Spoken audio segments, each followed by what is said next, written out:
So I want to preface this review or whatever by saying that this new Mortal Kombat movie is not very good. Almost all video game movies are not good, it's just the reality of them. That being said, I am very biased when it comes to Mortal Kombat because the only video game movie I ever really enjoyed was the original Mortal Kombat movie that came out the same year that I was born. For some reason, my parents thought it was okay for me to play and watch Mortal Kombat when I was like 5, and I've been a fan of the franchise ever since then. There's literally a picture of me dressed as Scorpion for Halloween when I was like 10 somewhere in my house. So because of all this, I was really excited about this new movie, and I ended up liking it more than I probably should have. This movie embraces a lot of stupid lore from the video games and makes it entertaining, but it takes so long to get to anything significant. Unlike the old movie, this movie takes itself a touch too seriously. But the best part of Mortal Kombat is how unapologetically stupid it is. There's a fucking drunk Shaolin master named Bo Rai Cho and a dude who yells Toasty in these games. However, you can still tell a compelling story and still tap into the camp and goofiness that made people love the games. But the producers taking it a bit too seriously made this movie a lot slower than it needed to be. So I'm gonna run through the plot really quickly and talk about what I think they could have added to the movie. But real quick, if you like these videos, please stab the like button and punch a hole through the subscribe button. I'd really appreciate it. Oh, and by the way, spoiler alert. Okay, so not a lot actually happens during this movie, which is my main issue. It's like a really long training montage with cool fights as well as character and plot introductions, but they don't even get to the actual Mortal Kombat tournament during this movie. The original movie gets to the tournament in like 20 minutes, and this movie doesn't get to any real fighting until like an hour in. So because this movie is really bare bones, I'm just gonna tear through the plot real quick. So the movie starts in Japan with Hanzo Hasashi, aka Scorpion, living his normal ninja life until Sub-Zero and the Lin Kuei attack his home and kill his family. This beginning fight scene is good shit. When it comes to Mortal Kombat, all you really need is the yellow ninja and the blue ninja fighting. The franchise has literally lived off of this for like almost 30 years. Anyways, these scenes are really fucking cool, but I couldn't help but think that the beginning of this movie is exactly like fucking Kung Pao Enter the Fist, and it was really distracting. Anyway, Sub-Zero kills Scorpion in a close fight, and Thunder God Raiden, Protector of Earth, comes in and saves Scorpion's child. We then fast forward a couple hundred years to a washed up MMA fighter named Cole. By the way, he's Scorpion's descendant, if you couldn't fucking tell. Anyways, Cole gets his ass beat and then gets visited by Jax Briggs telling him that he's the fucking chosen one and he needs to come with him to help him defend Earth. Jax and Cole are 2 of the 5 Earthrealm champions that have to compete in the Mortal Kombat tournament, but Jax doesn't have time to explain because they get chased by Sub-Zero because apparently he doesn't age. Jax tells Cole and his family that they have to go find Sonya Blade while he stays behind to fight off Sub-Zero. Sub-Zero then absolutely bodies Jax and demolishes his arms in one of the most brutal scenes. They definitely could not have done that shit in the 90s.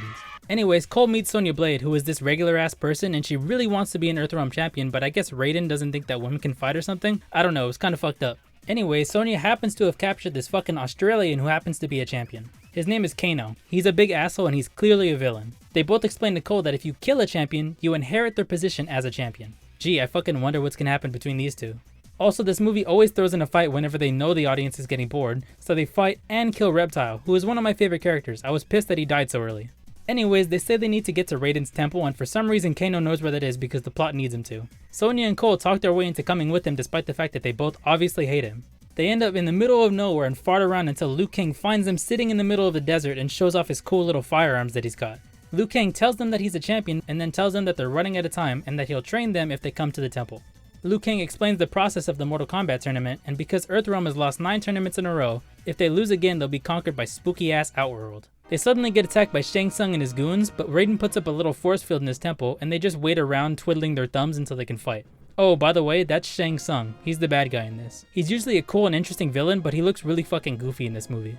Anyways, before the force field, they're saved by Liu's cousin, Kung Lao, who is the strongest monk in the temple. Liu Kang, Kung Lao, and Raiden explain to the normies that they have to awaken their Arcana to unlock their latent superpowers. This Arcana shit is new to the series and really stupid. It reminded me of the sequel to the original where Nightwolf would not shut the fuck up about finding animalities. Feel your animality, your animality, your animality. Also, Kung Lao tells Sonya that they can't waste their time training her, even though she really wants to help. Again, that's pretty fucked up. I thought you two were the good guys. After some training, Liu Kang and Kung Lao tell Kano that he has no chance to become a better fighter, and they all bicker at the dinner table until Kung Lao basically tells him, "You're not that guy, pal, trust me. You're not that guy." Okay. Yeah? Are you? Absolutely. This pisses off Kano to the point that he unlocks his Arcana and uses his right eye to shoot laser beams. One by one, all the champions get their dumb little powers in a montage. Oh, by the way, Jax is here, and the monks gave him dumb little battle droid arms to fulfill his spot as a champion. It looks really fucking bad, but I guess his superpower is to beef up his fake arms, which again, doesn't make any sense, but who cares. Anyways, Kano betrays the Earth champions when he's offered money by his old buddy because of course he does. Why did you all trust him? He's done nothing but antagonize everybody the entire movie. Are you fucking dumb? Kano disables the dumb little force field and Raiden assigns everyone a bad guy to fight. Thank God, because it's an hour and 20 in and nothing has happened yet. When it comes to the villains, there's Raiko and Neitara, who are literally jobbers, nobody cares about them. Then there's Kabal and Goro, who can be enjoyable characters, but Kabal is literally written the same as Kano with his annoying ass jokes, and Goro isn't really a threat in the movie, which is weird because in the original game, he's one of the most intimidating characters. They use these insignificant villains because they're all gonna die anyways, which is a little disappointing because they underuse Mileena. Mileena has a huge fanbase within the Mortal Kombat community, and she doesn't get to do or say anything cool in this movie, which was really surprising. Every fight here ends in a fatality because of course it does. Anyway, Sonya and Kano fight, and then Sonya kills Kano because that was obviously gonna happen. She becomes a champion and gets her own dumb little superpower. After Kung Lao does the best fatality in the movie, Shang Tsung kills Kung Lao, which sucks, but his death always makes Liu Kang a better character, so whatever. Anyways, with all his other buddies dead, Shang Tsung is forced to retreat while Sub-Zero goes to kill Cole's family and finally finish off the Scorpion bloodline. But of course, Scorpion is resurrected back from Netherrealm and fights Sub-Zero with his cool new hell-like abilities. Again, this fight scene is cool as shit and all the movie really needed. They subtly used the Mortal Kombat theme in the score during this fight, and I really enjoyed that because I have a brain with no grooves and that theme song is the best thing to come out of the 90s. Also, I really love that these two dudes speak English now for no reason. I am Sub-Zero. Yeah, okay, sure, thanks. Anyway, Scorpion kills Sub-Zero and tells Cole that he's proud of him in his special little demon way.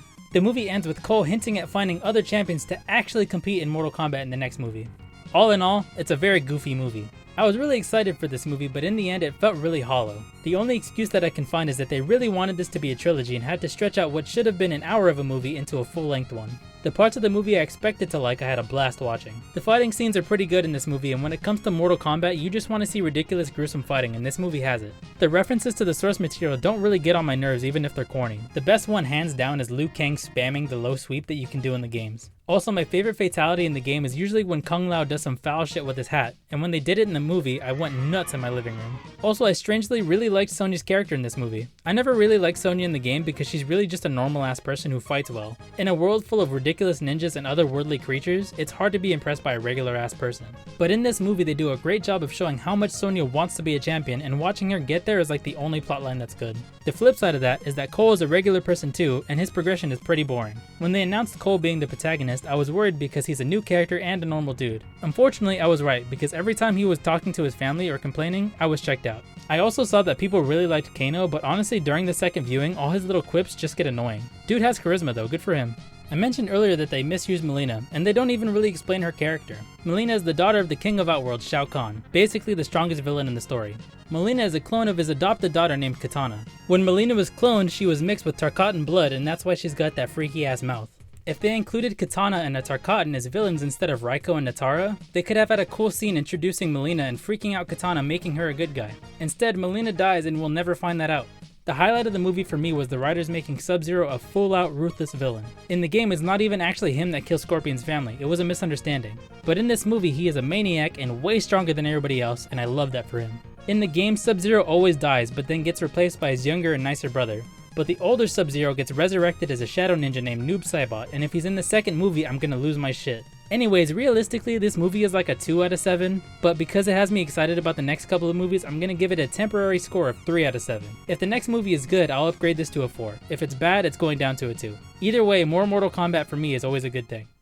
Hey everyone, thanks for watching. This video took me forever, so I appreciate the time. If you thought it was good, like the video and follow me on Twitter or whatever. I just saw that whack-ass Space Jam movie and I have some takes on that for another video. Anyways, thanks again for watching.